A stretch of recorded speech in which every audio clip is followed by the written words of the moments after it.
길로 인도하여 주시고 오늘까지 모두 건강하게 지켜주심을 감사드립니다. 오늘 또 다른 시작으로 시작할 때 주님 은혜 가득 부어주시며 저희 모두 영육 강건하게 지켜주시옵소서.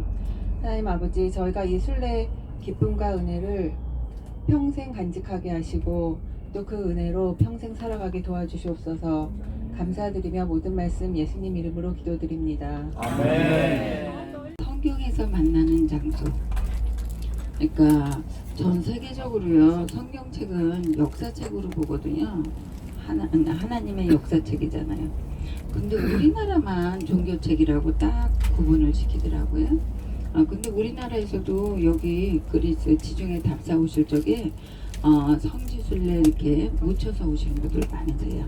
그러니까 성지순례를 오셔야지만 역사 탐방이 가능하거든요. 패키지 여행은 그냥 여행이에요. 그래서 역사를 좀 이제 알고자 하시는 분들은 성지순례에 묻혀서 오시는 분들이 상당히 많으십니다.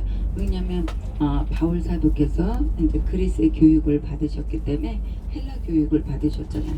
그러니까 문화인들한테 이제 이 말씀을 전하기 위해서 문화적인 장소를 답사를 하셨기 때문에 우리가 답사하시는 곳이요 굉장히 중요한 장소예요. 문화적이고 역사적이고, 그러니까 하나님께서 그 장소를 준비를 시켜놓은 장소에 이제 바울 사도가 헬라인들한테 복음을 전파하신 곳이죠. 그래서 오늘의 여정은 어저께도 잠깐 말씀드렸는데요. 사도행전 16장에서 12절에서 시작을 하셨죠. 그러니까 16장 40절까지 마감을 하고요. 사도행전 17장 1절 이제 언급되어 있는 장소, 그리고 데살로니가는 바울의 기쁨이기도 하고, 그리고 모든 교회 번이 되는 교회가 종말론에 대해서 굉장히 중요한 역할을 했던 교회가 데살로니가 교회인데요. 근데 거기는 시간상 우리가 이제 좀 빠지는 것도 있어야지 다음에 또 오시잖아요. 그래서 거기는 좀 뺐습니다. 그래서 거기는 격려. 왜냐하면 데살로니가는 그렇게 중요한 장소이지만 이제 바울 사도께서 어디서 말씀을 전하셨는지 장소가 없어요. 그리고 데살로니가는 중요한 교회이지만 이제 이 세워진 교회가 어딘지, 유대인의 회당이 어딘지, 3번 안식날 유대인의 회당에 들어가서 말씀을 나누셨는데 그 장소가 어디 있는지조차도 이제 발굴이 되고 있지 않습니다. 모든 유물이 땅속에 묻혀 있기 때문에요. 그러니까 그 지역을 지나간다는 게 우리한테 굉장히 중요한 시간이 되시겠죠. 그래서 거기 이제 지나서 우리의 여정은 메테오라가 있는 깔람바카까지입니다. 그래서 메테오라는 기아 만벽을 뜻하고요. 그리고 오늘 저녁에 머무시는 지역은 깔람바카. 어저께는 까발라에서 머무셨고요. 그래서 오늘 저녁은 깔람바카에서 머무십니다. 왜냐면 우리 여정에는요, 베레아인 그러면은 너무너무 너그럽고 신사적인 유대인으로 죄송합니다. 이제 교인으로 알려져 있잖아요. 근데 우리 일정에는 원래 없어요, 베레아가. 그런데 목사님께서 여기 오시기 전에 이렇게 연락을 주셨더라고요. 베레아가 진짜로 중요한 장소인데 잠깐만 들렀으면 해서 또 목사님하고 어저께 상의를 해봤을 때요. 그러니까 베레아, 그러니까 데살로니가는 가시면은 바울의 흔적을 찾아볼 곳이 없으니까 그냥 격려하시는 거고요. 거기는 베레아는 한번 답사하시는 것도 괜찮으시겠죠? 네. 그러면 일정이 없지만, 우리의 일정에 있는 데는 우리가 만들어서 온 거지만 일정이 없는 데 가시는 거는 하나님께서 불러주시기 때문에 가시는 거니까 더 의미가 있겠죠. 그래서 베레아는 유대인의 회당이 있어요. 근데 우리가 간다고 해서 오픈을 해주는 공간은 아니거든요.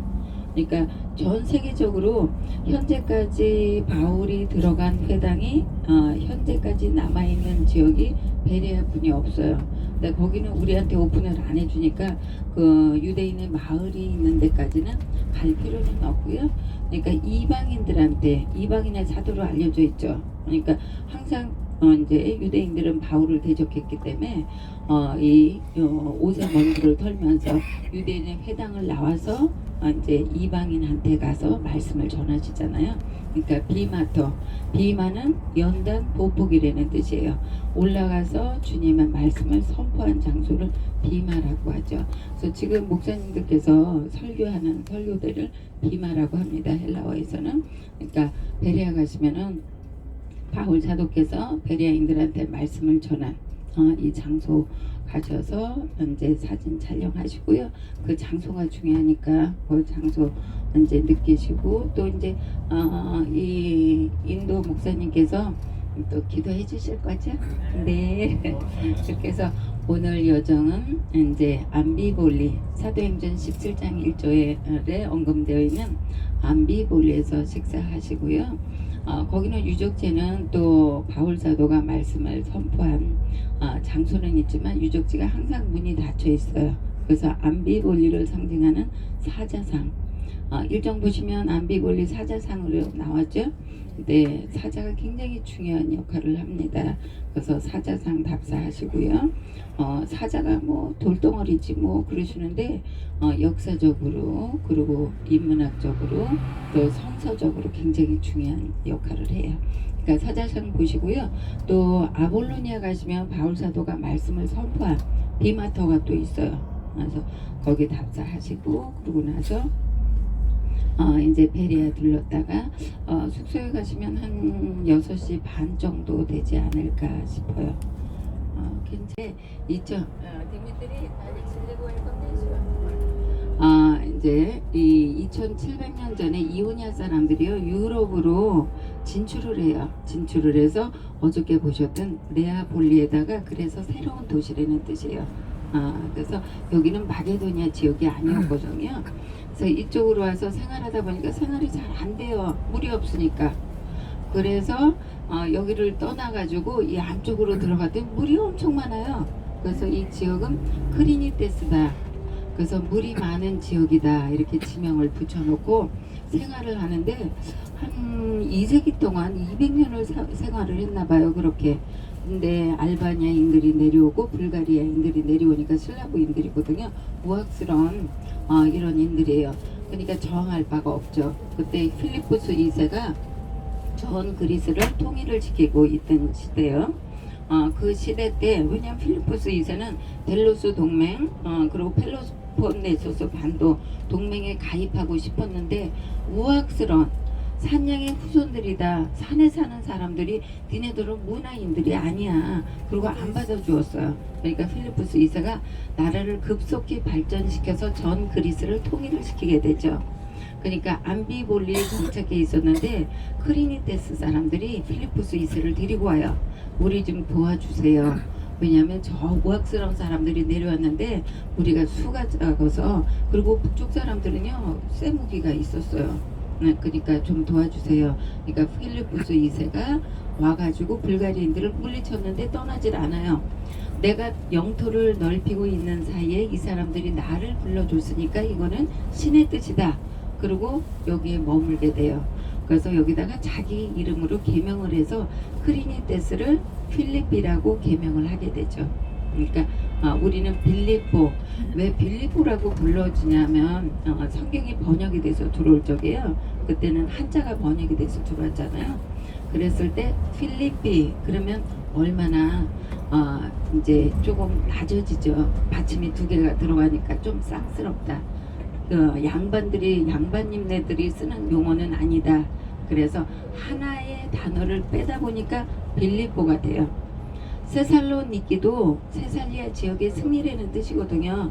그러니까 세살로니키 그러면 좀 쌍스럽게 들리잖아요. 받침이 2개가 들어가니까 하나를 빼서 데살로니가 그러면 아주 부드럽게 양반인네들이 쓰는 용어가 되죠. 그리고 코린토스도 코린토 그러면은 얼마나 또 저기 우아스럽게 들려요. 그래서 고린도 그러면 얼마나 부드럽게 들려요. 그러다 보니까 받침이 2개짜리를 1개씩 빼다 보니까, 그러니까 여기 용어하고 좀 다르게 쓰고 있습니다. 그래서 빌립보 성지순례는 오시는 분들은 꼭 아셔야 돼요. 그래서 빌립보, 필리피. 그래서 필리포스 2세가 여기를 떠나지 않고 자기 이름으로 개명을 했어요. 왜 그러냐면 여기서 저기 집이 있어서 안 보이네요. 그래서 저쪽에 요 건물 뒤에요 큰 산이 있는데 그 산이 판게오 산이라 그래요. 에게의 지역에서 가장 높다. 그래서 판에게의 지역 산이다. 그래서 거기서요 1년에 2천 달란트의 금이 나왔대요. 예, 1달란트를 가지면은 35kg 정도 되잖아요. 그래서 미나리라고 하는 동전을 쪼개면 60개 미나리 동전이 나오죠. 그러니까 1년에 2천 달란트라고 생각을 해보세요. 대단하죠. 그러니까 필리포스 2세가 전 그리스를 통일을 시킬 수 있었던 건 저 산에서 나오는 대량의 금이 있었기 때문에 가능했죠. 안 그러면 필리포스 2세는 조그만 부족에 가 있는데 어떻게 그리스 전체를 통일을 시키게 돼요. 그러고 나서 알렉산더가 여기 자기 아버지가 전 그리스를 통일을 시키니까 알렉산더가 아시아 쪽으로 눈을 돌리잖아요. 저기에서 나오는 대량의 금이 없었다면 알렉산더로도 꿈을 꿀 수가 없었겠죠. 그러니까 왜냐하면 그때는 전쟁을 한다 그러면 도시 하나가 움직였어요. 그러니까 전쟁하기 전에 바베큐 구워줘야 되니까 동물도 사육을 해가면서 혼자서 병사들만 지금처럼 군인들이 출마를 한 게 아니고요. 식솔들도 다 데리고 다녔어요. 병사 한 명이다 그러면은 한 3명 내지 4명이 거기에 덧붙여요. 그러니까 병사가 10명이다 곱하기 3 아니면 4를 보태니까 40명 아니면 30명 정도에 움직였죠. 1000명이다 그러면 3000명 아니면 4000명이 움직였어요. 그러니까 도시 하나가 움직이려면은 돈이 필요하잖아요. 그러니까 저 판게온 산에서 나오는 대량의 금이 없었다면 알렉산더 대왕이 인도까지 내려가지 못했을 거예요. 그러니까 알렉산더가 쟤네들이 우리 신을 넘봤으니까 자 우리 신의 명예를 되찾자. 그리고 이집트에 가서 물어보죠. 사제한테 아버지를 죽인 아들이 제사함을 받았소 하니까 왜냐면 사제들은 신전 바깥에서 신탁을 내려줘야 되는데 신전 안으로 들어가서 얘기를 전했고요. 그리고 밖으로 나와서 알렉산더는 안심의 한도를 이제 쉬었다고 합니다. 그러니까 무슨 얘기를 들었냐면 네 아들이 제사함을 받았습니다. 그러니까 알렉산더는 자기 아버지를 죽인 사람이 아니냐 이렇게 역사가들은 얘기하는데 살해당했거든요. 필리포스 2세가. 그래서 이 일을 수습하기 위해서 여기를 자기 아버지 이름으로 개명을 하고 원형극장을 건축해요. 원형극장이 있다라는 거는 그때 당시에는 지금이야 뭐 연극을 보고 서정시를 듣고 그러지만 그때 당시에는 대학교나 마찬가지예요. 원형극장은. 그래서 원형극장을 건축을 하게 되니까 우리가 도착을 하시면 알렉산더 대왕이 세운 원형극장 답사하시는데요. 로마 시대 때는 맹수형을 받았던데요. 로마인들은 로마 시민권을 가진 사람들은 고통을 주지 않았으니까 기독교인이나 아니면 유태인들을 데려다가 맹수형을 처한 데가 바로 원형극장이고요. 그리고 비잔틴 시대 때는 전 세계에서 오는 성지 순례객들이 모여서 기도를 드렸던 기도처 부흥회가 있었던 원형극장입니다. 근데 950년도에요. 큰 지진으로 인해서 땅속에 묻혔다가 19세기 때 불란서 사람들이 와가지고 이 땅속에 묻힌 걸 끄집어내요. 그래서 좋은 거는 불란서로 다 가져가고요. 여기 남은 건 깨진 돌멩이만 남았어요. 깨진 돌멩이는 증인들이죠. 그러니까 증인들. 그러니까 우리는 성지순례 하실 적에 주로 바울이 세운 교회가 어디 있어요? 그런데 바울이 세운 교회가 없죠. 왜 없냐면 바울은 건축가가 아니기 때문에 건물을 세우고 떠나신 분이 아니에요. 교회는 에클레시아 사람이에요. 그러니까 사람 마음에다 주님의 성전을 세웠으니까 사람은 다리가 있어서 걸어 다녔던 분들입니다.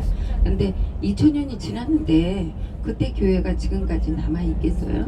그러니까 그 지역이 우리한테 중요하고 바울의 흔적을 찾아보시면 원형극장, 뭐 아고라 그런 순서예요.